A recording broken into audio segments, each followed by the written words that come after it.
Live with Jeff Koinange and Olive Barrows.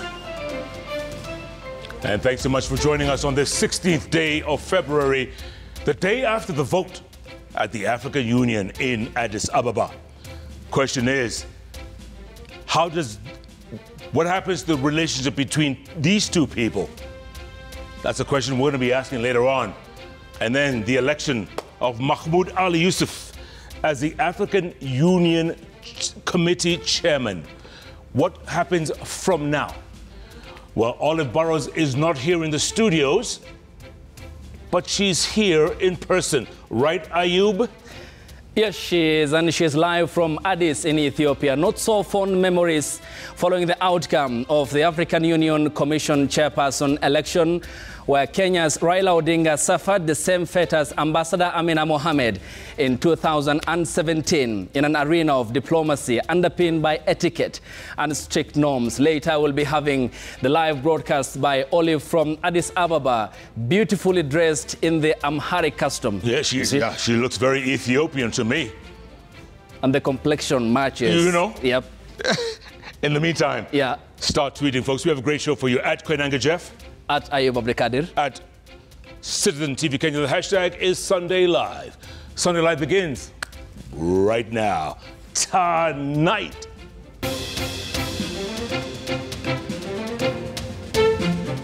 Akanishika kwa moto. Alafu akanibeba akaenda kunilalisha akaenda.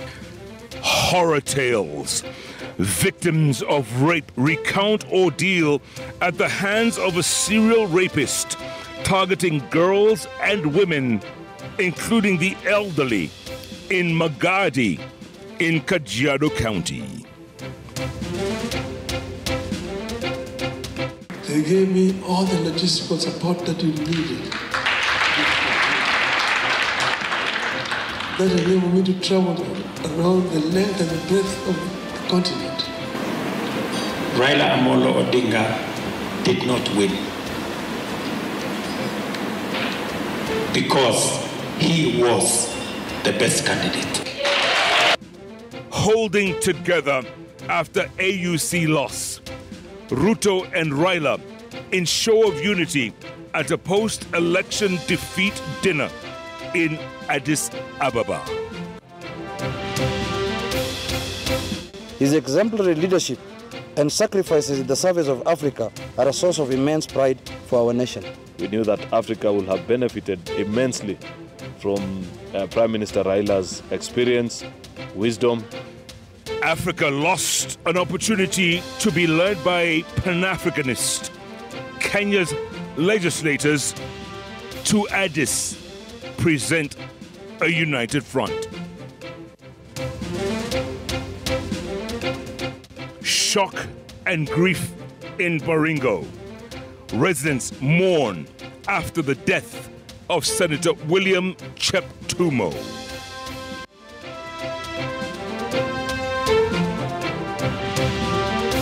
All right, welcome to the broadcast. Our sign language interpreter tonight is Yulan Zale. Now tonight, we begin with a harrowing story. Listen to this. What happens is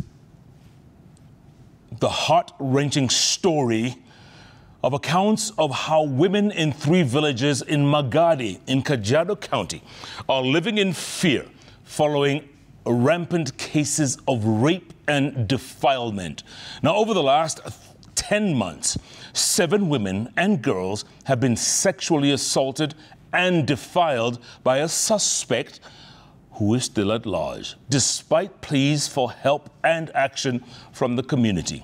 Now, Citizen TV crimes and investigative reporter Gatete Joroge visited the area and now brings us the harrowing accounts of these girls and elderly women who say the law has let them down. Take a listen. The green shrubbery welcomes us to the sleepy Esonorwa village in Magadi, Kajiado County. These breathtaking and seemingly peaceful surroundings hide the reality of trauma, pain, and agony that women and girls here are living with. It is a scourge that has befallen them indiscriminately. Women of all age groups, the young, the middle-aged, and the senior citizens are not spared. There is a rapist on the loose, and he strikes with precision and reckless abandon, raping women and defiling young underage girls in flagrant disregard of neither morality nor the law. Their movement in the village is limited not just at night, but also during the day. Fetching water, firewood, and tending to a flock of goats, women have to be accompanied by men, lest they fall prey. This 85-year-old grandmother, whose identity we have concealed for privacy reasons, sits still in deep thought. Her view of life was radically altered last week. A journey from her home village to Esonorua, where she stays with her school-going grandchildren last Sunday, is one she can only describe as her worst nightmare. The rapist struck.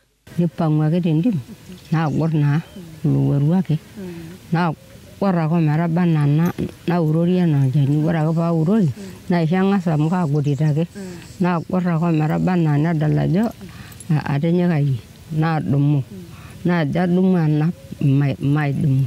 She says her attacker even gave her a moment to catch her breath before carrying out the heinous act. Na rege yarege na duti na jegrinya na je goita balake musibitali ari kitoi na yarege ndi na lodwa ardini ragabe ye asaida da nya sai uluweru na nyoroto maidmanyo yoga karaka kamermer. She was rescued by her daughter-in-law, who took her home before a medic who operates a clinic 58 kilometers away was called to attend to her. Nikapata hiyo shosho sasa mwenye mliona pale. Analala tu achiwezi kutembea. Juu aliumizwa, alinyongwa uko. Mkonga amekongwa. Sasa nikamuuliza unasikia wapi? Akaniambia nasikia mwili yote, nasikia uchungu. Alafu nikatunga, nikamwambia sasa amkie the following day wakuje. Ndio nikaandikia barua wakaenda hospitali ya serikali ya Tinga. Unbeknown to them, the rapist had also attacked 2 other women in the area on the same day, leaving them with physical and psychological injuries. One of the victims was a 12-year-old girl.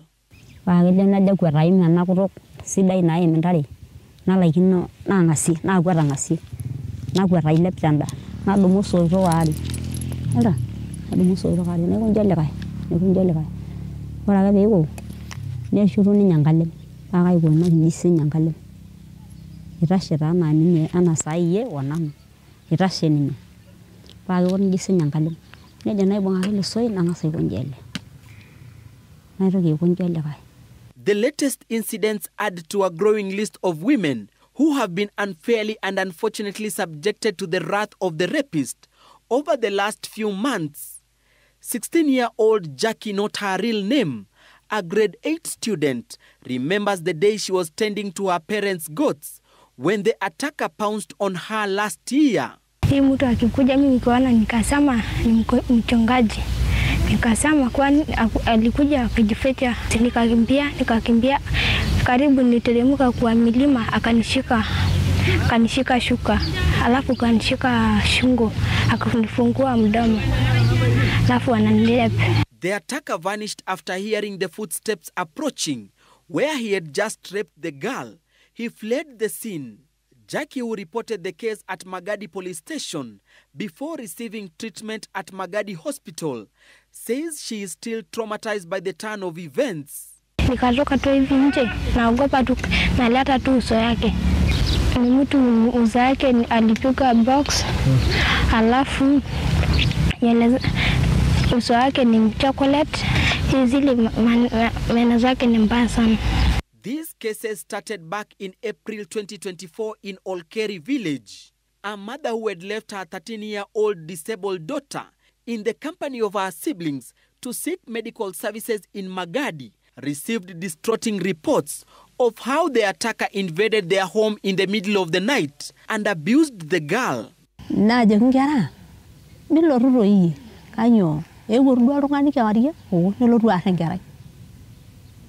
Na ora na ajai medeba na tie milakara na kange jukai robera elu ruaka ira dogu na ara nguruge kwari ni pa ke ni na na ro anye super ishiritana Inyitoto yamu eraraki etii oltung'ani okwata nishirita enkerai yang. Asi nejo naa nkulie kiponu dipa ele tung'ani akwata. Nesujari neji suja nepuo atum ele mirangeti tekishomi eima ele tung'ani kishomi nelo etii mirangeti. Women in Magadi have protested over what they term as laxity from authorities to address a situation that is getting out of hand. Administration ndio wangechukua hiyo jukumu kwanza, kwa sababu ndio tumekaa na wao mahali hapa. Lakini tulipo report mara inachukuliwa tu like kwa muda mfupi halafu inasaulika. Tukasema tena tuko na viongozi wetu ambayo tuliwachagua. I reached out to the gender department. I have reached out to the partners that deal with these cases, and the case is also under investigation. I have also reached to the Kajiado Referral Hospital, and they are going to take these children in for psychological counseling. Kajiado West Police Commander Ephantus Kariuki confirmed that his officers are investigating 4 defilement cases and 3 rape cases, with the latest reported to have happened on February 14th. A suspect linked to the latest incident has been arrested and is expected to be arraigned on Monday. Detectives from Kajiado North are combing the bushes in search of more suspects. Amidst the pain, anguish and trauma, victims of defilement and rape from villages in Magadi area are hopeful that the investigation started by the detectives will lead to the arrest of the key perpetrators of this vice. Gatete Njoroge, Citizen TV, Magadi, Kajiado County.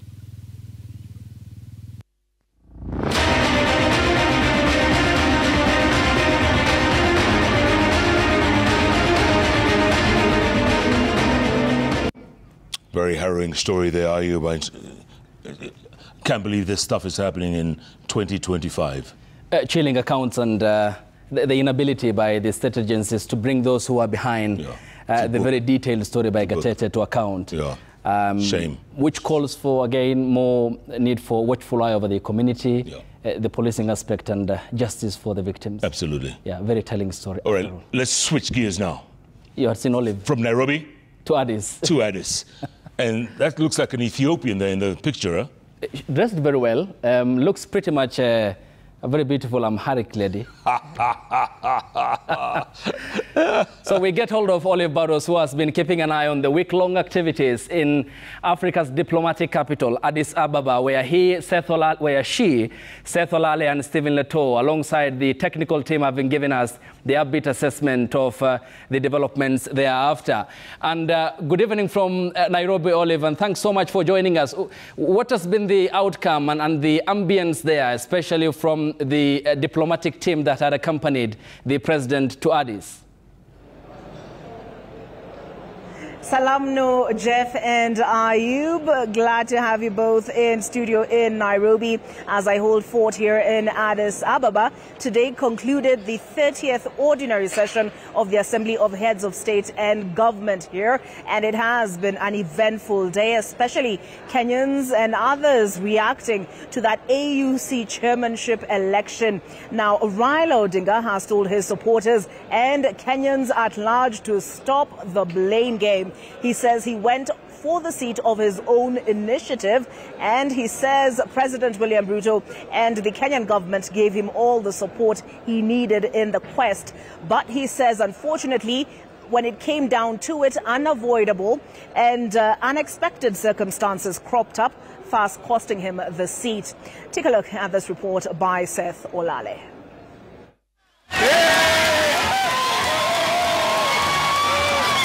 Raila Odinga looked calm and relaxed as he was received by his supporters during a special dinner organized by a Kenyan delegation in Addis Ababa, Ethiopia.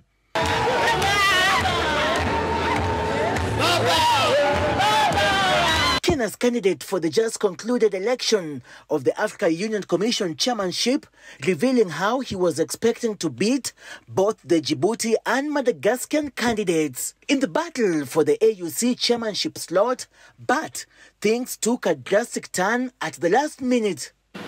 And actually we were sure the win, but this, as I say, other factors have come into play. And those factors are going to come out and it will be known. So we are here where we are, but let us not regret. The opposition leader castigated a section of Kenyans for blaming the head of state for his defeat in the just concluded polls of the chairmanship of the Africa Union Commission. That maybe because those people used more money than they used, or Ruto just wanted to humiliate Baba. It was not genuine in saying that he was supporting him and so on and so forth. But I made the decision myself and announced that I wanted to run for this position myself. The former Prime Minister instead heaping praise on President William Ruto by stating that he is overwhelmed by the tremendous support he received from the head of state. Tukishindwa tutashinda. Tumeshinda. Tumeshinda. And therefore I will not regret it. I will walk with my head tall. The opposition leader telling an emotional delegation that the country must unite as a nation and as a continent to address the challenges facing the people, such as poverty, corruption, and ethnic profiling, among other vices. Because we've been here before. Just remember, a few months ago, as a country, we were faced with a very serious moment. And we were wondering which way Kenya. But you know what? That moment, when we all thought it was dark, it gave us a new beginning. We ended up with a broad-based government that brought many Kenyans and the country together and gave us the momentum that exists today. I am very confident that this moment is going to give birth to yet another moment for us as a country to work together to build a new momentum for Kenya. In equating Raila's defeat to the 2024 Gen Z protest, the head of state said he will use the election outcome to refocus the country. While expressing his disappointment, the head of state regretted that the continent missed an opportunity as Raila Odinga was the candidate who deserved to succeed outgoing President Musa Faki for the AUC top seat. Raila Amolo Odinga did not win because he was the best candidate. The president commending the former prime minister for staging a campaign like no other. Raila Odinga and President Ruto vowing to sustain their efforts in uniting the country in a bid to address issues contributing to the high cost of living. With President William Ruto and Raila Amolo Odinga having completed their engagements here in Addis Ababa, Ethiopia, the two leaders have pledged to cooperate with the leadership of the Africa Union Commission in order to address key issues affecting the continent. Seth Olale, Citizen TV, Addis Ababa, Ethiopia. Prime Cabinet Secretary Musalia Mudavadi, who also doubles up as the Foreign Affairs Cabinet Secretary, has called on Kenyans not to make or read too much into Raila Odinga's failed bid at the African Union Commission, and that was for the role of chairman. Musalia says that while Kenya did invest significantly into the bid, there was always a possibility that he would not clinch the seat. But as he did that, he also defended the involvement of the Director General of the National Intelligence Service, Nuruddin Haji. Life goes on. Was Foreign Cabinet Secretary Musalia Mudavadi's take on the blow suffered by Kenya at the African Union when her candidate Raila Odinga lost out in the race to become the next Commission chair. The African continent is more important than any individual wishes or desires. So ladies and gentlemen of Kenya, who are my brothers and sisters, my message to you is that now this is behind us, let us look forward. Oh, I've learned that you can never know who your next chair is going to be until they cast the ballot. This I have learned because we see some countries come, they have credible candidates, like the Kenyan candidate was credible, he had everything we were looking for. But, you know, when it comes to voting, member states have got their own interests. There are also geopolitical issues that come to play, and they do affect some of the decisions which are made during elections. All said and done, Mudavadi said that Kenya put her best foot forward. It was not just physically and emotionally draining, but it also did not come cheap. All I can tell you that it is not easy to run around as an individual. You need the backing of your government because these are government issues. These are government-sponsored positions. So the details will come out later in Nairobi. He also defended National Intelligence Service Director General Nordin Haji's involvement in the process. He is entitled under the law, under the Act, to advise the government on matters of intelligence. And what is wrong in a government having an understanding and simulation of where things are going?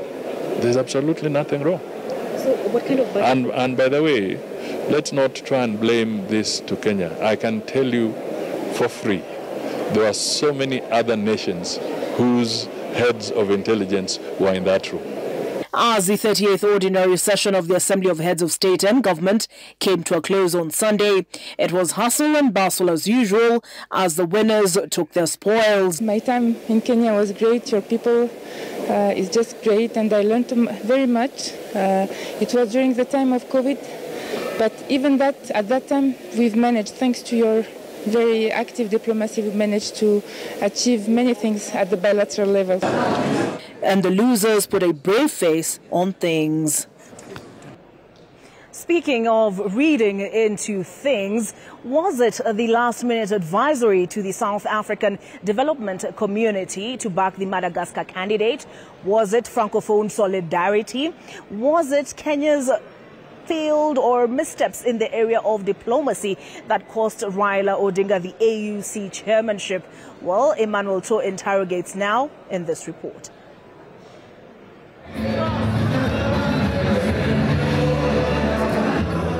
He had led for 2 rounds of the election until he stopped leading. Kenya is still counting its losses, and the candidate is yet to understand what really happened in the dying embers of the contest that saw his ambitions go up in flames. And actually we were sure we'll win, but as I say, other factors have come into play, and those factors are going to come out and will be known.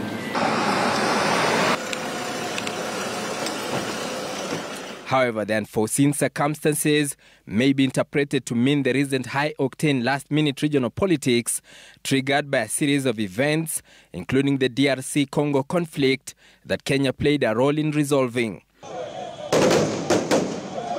The perception that Kenya was supporting Rwanda and the M23 militia by extension, ruffling feathers with DRC's President Felix Tshisekedi and by extension the South African Development Community SADC, where DRC is also a member. The candidate from Madagascar, a number of votes that he got 10, and then when we came to round 2, you were also able to see the patterns that we are playing, so you can clearly see that the Francophone countries were able to stick together. The effect, Tshisekedi is keeping an EAC meeting organized by President William Ruto, opting to turn up for the SADC one that set the ball rolling for Odinga's failure.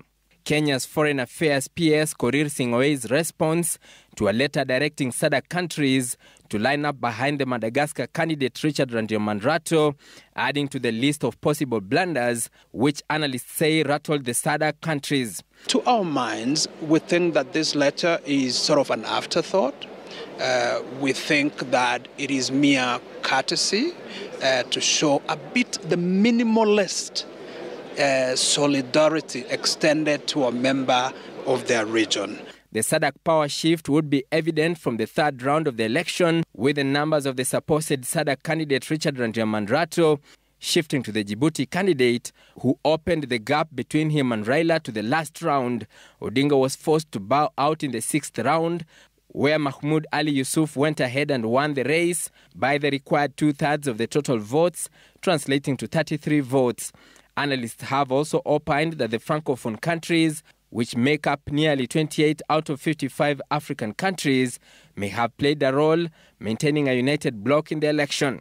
They voted for their country. And then you also look at it that the Anglophone countries were not able to vote as a unit. And then also you look at also other regional politics and then regional interests that were at play also might have affected a great deal the outcome of these elections.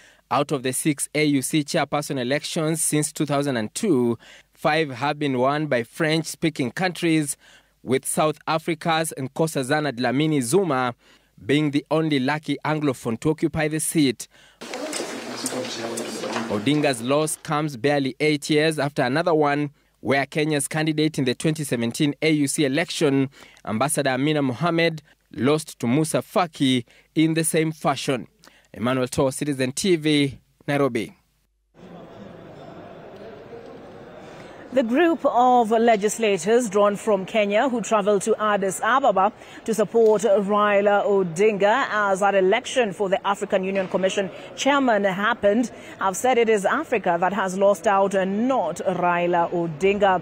They have thanked Kenyans for their support and said the sky remains the limit for him. Guy from the candidate from Madagascar, you know, a number of votes that he got 10, and then when we came to round 2, you were also able to see the patterns that were playing, so you can clearly see that the Francophone countries were able to stick together. Anglophone countries were not able to vote as a unit, and then also you look at also other regional politics and then regional interests that were at play also might have affected a great deal the outcome of these elections. All right. Before I let you go, I just want to bring you up to speed on the other positions that were in contest here in Addis Ababa and what the results of those elections are. And we had the deputy chair who will be serving under Mahmoud Ali Yusuf of Djibouti, and her name is Sama Malika Haddadi. She's from Algeria, and notably she served as Algeria's ambassador to Kenya during the COVID pandemic time. And where commissioners are concerned for the position of agriculture, rural development, blue economy and sustainable environment, we have Commissioner Moses Vilakati. He is from Eswatini. And then from South Africa, in charge of infrastructure and energy, Lerato Mataboge. We have Ambassador Amatwum Amoa, who is from Ghana, and they are in charge of health, humanitarian affairs and social development. Political affairs, peace and security retains the same commissioner, Ambassador Bankole Adeoye, who held a press briefing only today. Now, the slots for education, science, technology and innovation had no candidate, though Central Africa was to submit either a male and a female candidate. The same for economic development, trade, tourism, industry and minerals. So no candidate for those two were submitted, but for the rest, those are the winners. We say goodbye to you from Addis Ababa, but we have a big team here. Not only myself, you've been seeing those of us who have been on screen, Olive Barrow, Seth Alale, Stephen Leto, but behind the scenes, we've had a very important team led by our producer, director, Robert Karanja, and Mike Kariuki, as well as Kevin. We call him Helmet. I believe, Jeff, you mentioned that before we left for Addis. We have Gitonga, who has also been doing reports for Inoro TV as well. We have Ndegwa, who has also been here with us. We have Orare, we call him Deputy, who has also, Felix Orare, who has also been behind the camera. Without them, none of this would be possible. So allow me, as I bid you a good night, to also tell them thank you very much, as well as for the team in Nairobi, Viusasa, Citizen TV, Inoro TV, Ramogi TV, Citizen Digital. It has been an absolute pleasure. At this point, I hand you back over to Jeff Koinange and Ayub Abdikadir.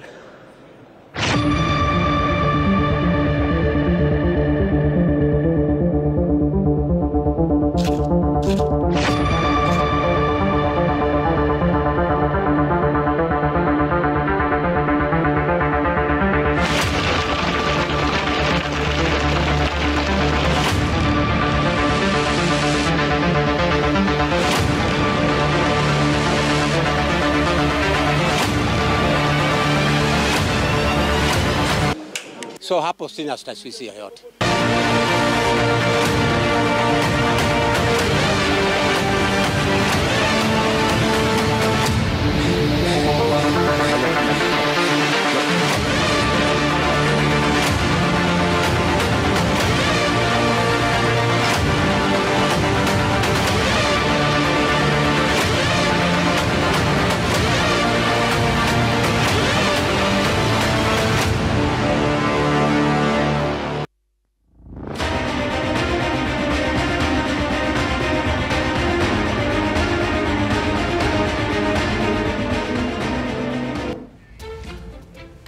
Great stuff there from Olive Burrows and the team in Addis Ababa. And Ayub, I was wondering, you think she plans to come back to Nairobi after that dress code and everything? And, you know, looks like she's assimilated well in Addis.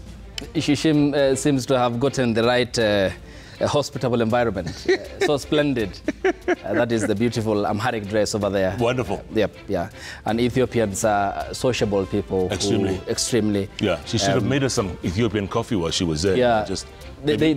Normally they say over there, coffee break. There you go. Yeah.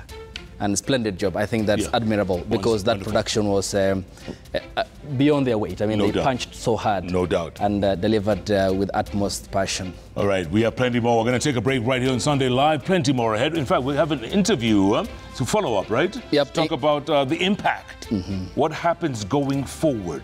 And the bearing this will have locally. Who lost? Was it Kenya? Was it President William Ruto? Or was it the former Prime Minister Raila Odinga? Dr. Edward Githua and Professor Maxwell Miawa will be with us here in studio as we also flesh through some of the other factors that may have led to the outcome that we had from Addis Ababa. Absolutely. Keep tweeting at Kenanga Jeff. At Ayub Abdikadir. At Citizen TV Kenya. The hashtag is Sunday Live. Sunday Live takes a break. We'll be back in the meantime. Coming up.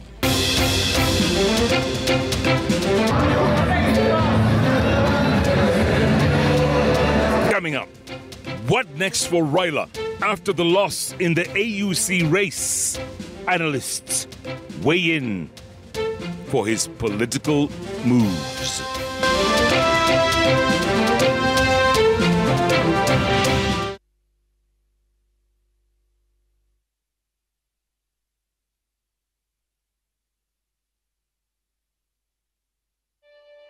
Kote nchini mbele tuendelee, mbele Kenya twende mbele, Kenya twende mbele. NCBA, go for it.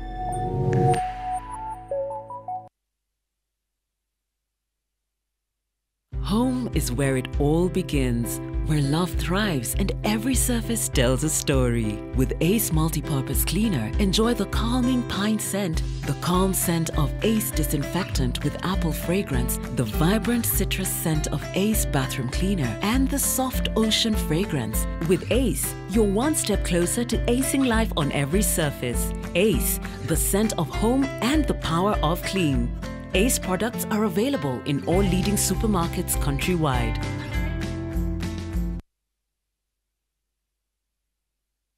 Treat your loved one to a magical Valentine's escape from February 12th to 17th, 2025. Experience stunning views at Dubai Frame, visit Dubai Creek Harbour, explore Miracle Garden, enjoy a desert safari and Marina Dao cruise with dinner, and a romantic Valentine's dinner at Al Dawar Revolving Restaurant. This unforgettable getaway, including visa, starts at $1,120 per person sharing. Book now. Lipa Pole Pole. Visit viewtravel.com, call or WhatsApp 0703 254 254. View Travel. Dream. Explore. Discover. Whenever you fly to space or take your first step as baby, SoftCare always stays with you. New SoftCare Space Series is rooted from space technology. Keeps you dry and comfortable for 12 hours long. offers you the most effective protection during your space journey. Soft Care. Protect your leap.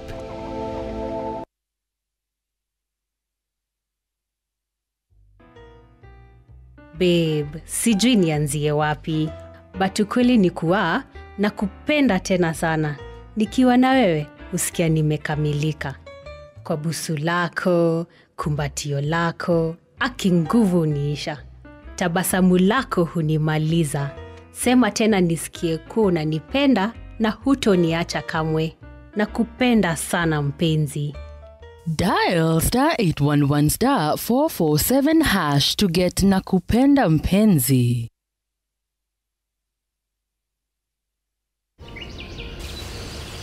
Explore the nature and create from it. The spirit of inventors leads to the inspiration for new technology. By drawing nature's energy, we create the extraction tech. Small in size, huge in power.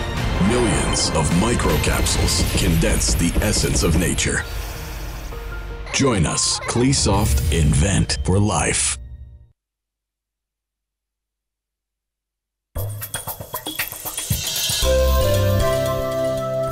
Kuna wenye ununua ikiwa mbichi, ikiwa fresh, na wengine ikiwa imeiva katika juice. Unajiona hapa asali na kumbe wewe ni chumvi.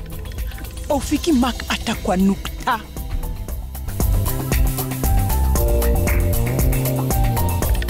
Sour Petroleum Jelly repairs dry skin like no other. Easy to spread and non-sticky like no other. Great quality product from Pwani Oil.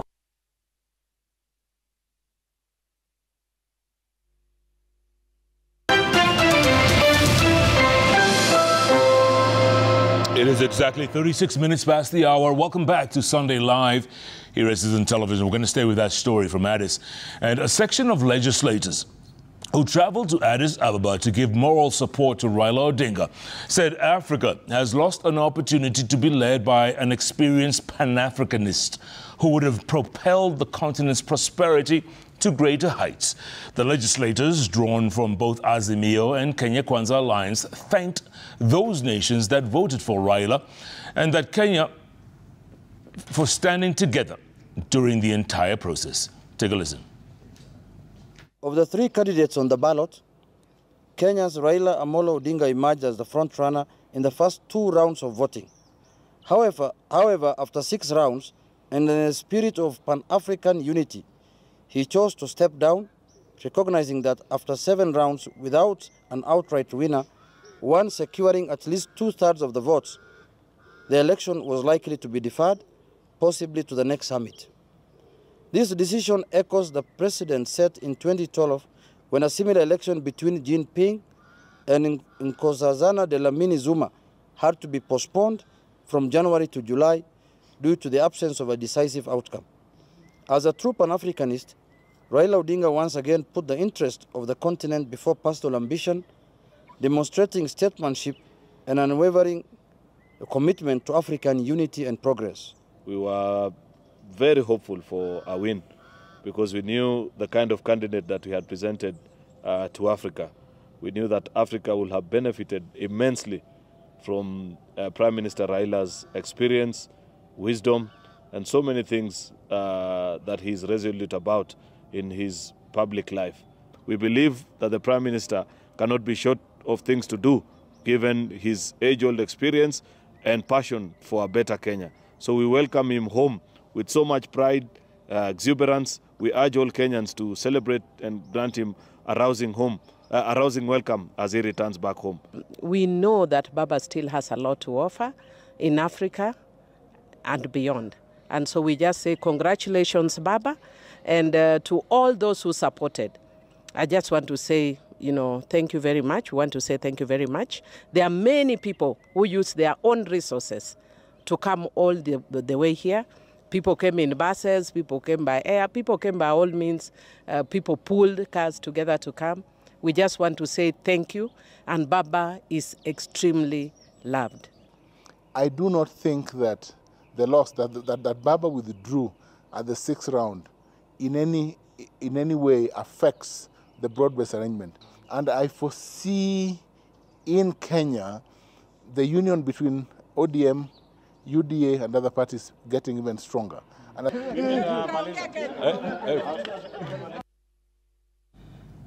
And Deputy President Professor Kithure Kindiki has called on the former Prime Minister Raila Odinga to return to the local political scene and continue working with the Kenya Kwanza administration under the broad-based arrangement in order to ensure that the country remains united. And as Kamau Mwangi tells us in the following report, Wiper Party leader Kalonzo Musyoka also says that Kenya's loss at the elections in Addis Ababa solely lies on the shoulders of President William Ruto. Former Prime Minister Raila Odinga's failed bid to clinch the chairmanship of the African Union Commission continues to elicit mixed reactions. Deputy President Professor Kithure Kindiki, while heaping praise on Odinga for joining the contest, hopes that the failed attempt will not compromise the working relationship between the latter and the Kenya Kwanza administration. We just want to ask that the President and the former Prime Minister and all the leaders will continue working together to build the unity of Kenya, secure peace and stability for our country, the same way we were working together in that project. Kindiki, who spoke in Meru even as a section of Kenyans called on Raila to take up the opposition upon return to check President William Ruto's government, says Kenya stands to develop even more with her leaders remaining united. Even if we didn't succeed, I pray going forward that the President, the retired Prime Minister, and all leaders, present and past, will work for national unity so that we can move the development of our country to the next level. His predecessor Rigathi Gachagua, who has celebrated Odinga's resilience and energy, maintains that the outcome at the AU should not deter his efforts to fix Kenya. In a statement on his social media platforms, the former DP said in as much as Africa needed Raila, his motherland has unfinished business with him, especially in helping the country free herself from reckless leadership.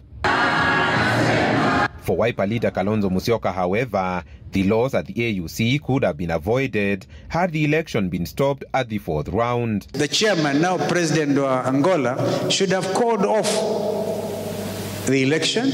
Nobody has raised 2/3 majority, but I think that he has decided we must have a leader wakaendelea na hiyo maneno.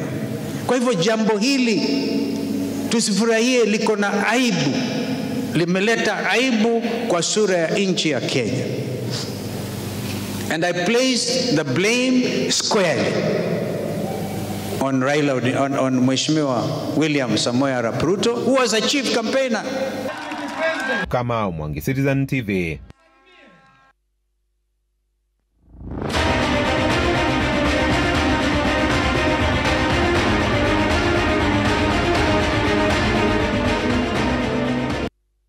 All right, we're going to continue that conversation, folks, and the way forward. What happens now?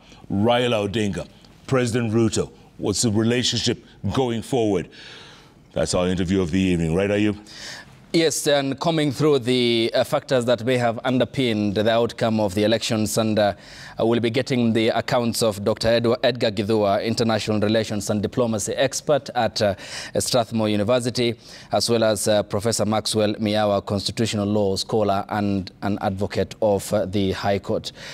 First coming to you, Dr. Githua, whose loss was it? Kenya's loss, President William Ruto's loss, or Raila Odinga's loss? Thanks, that's a very good question. Of course, Kenya is the first. Kenya lost as a nation. That's how we need to look at it. Kenya lost as a nation because getting this seat would have elevated our diplomatic status in the region and in international relations. Kenya lost because we would have been able to champion our agenda. Raila would have been able to help, partly champion the agenda of not only Africa, but partly some of the issues that bedevil Kenya from a regional and international perspective. So everybody needs to understand Kenya lost this election. At another level, of course, individually from a political sense, there were those losses. Of course, Raila felt he lost because this was, a good chance for him to, the accumulated years of experience and political experience and global reach and connections. This would have been a good stage for him to exercise that, as you know, as he goes into his sunset years. Yeah. And then, of course, I am sure the coalition, Kenya Kwanza, the coalition backing him, felt they lost because they were really behind his candidature for political reasons as well. Yeah.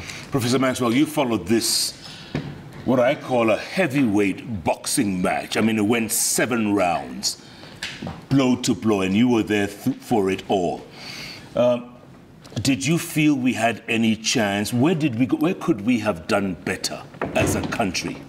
I think Kenya had an enormous chance, actually. This was Kenya's to lose. Unfortunately, Kenya lost it. And Kenya lost it because of external reasons, or extreme reasons, extremities. We had a fighting chance, but I think probably that was not mishandled by us. The externalities that prevailed were perhaps some of them were within our control, some of them were outside our control. Okay. Most of it can be said to be regional divides, perhaps selfish vested interests, last-minute volte-face by particular regions. But in terms of who perhaps has gained, who has lost, I think Africa has lost enormously. Enormously, by the way, because I was here yesterday and I said, this is the first time that Africa did not need a pan-Africanist or a person with a pan-African persona. Okay.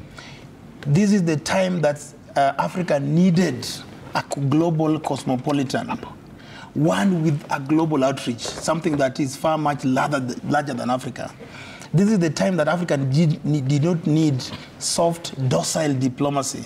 This is the first time that Africa needed a firebrand diplomacy. Okay.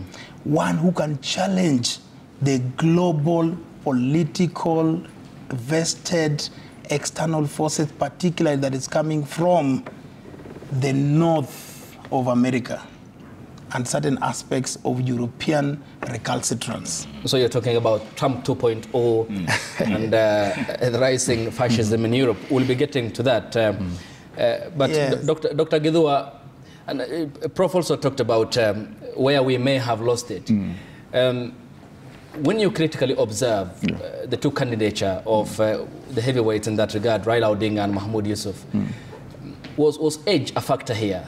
And the diplomatic experience, given Mahmoud has been serving as Foreign Affairs Minister for more than a decade, and may probably have had the know-how and the applicable experience along the hallways of the headquarters of the African Union.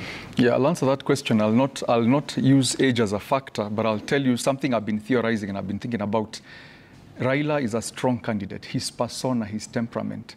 That is what I think the heads of states feared.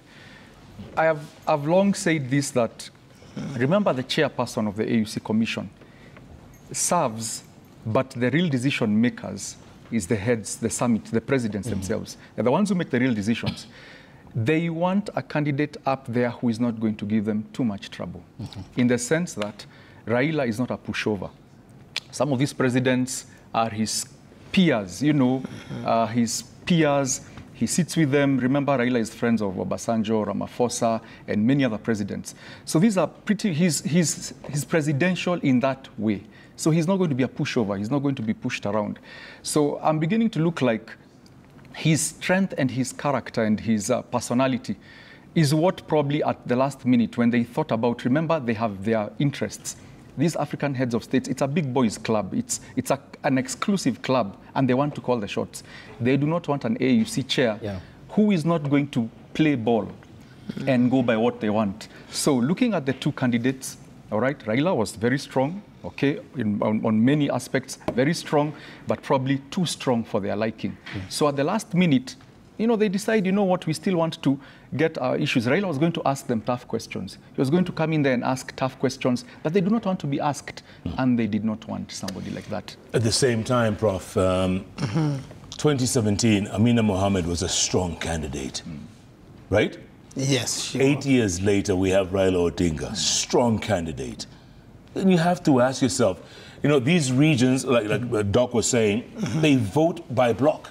SADC voted by block. Francophone votes by bloc.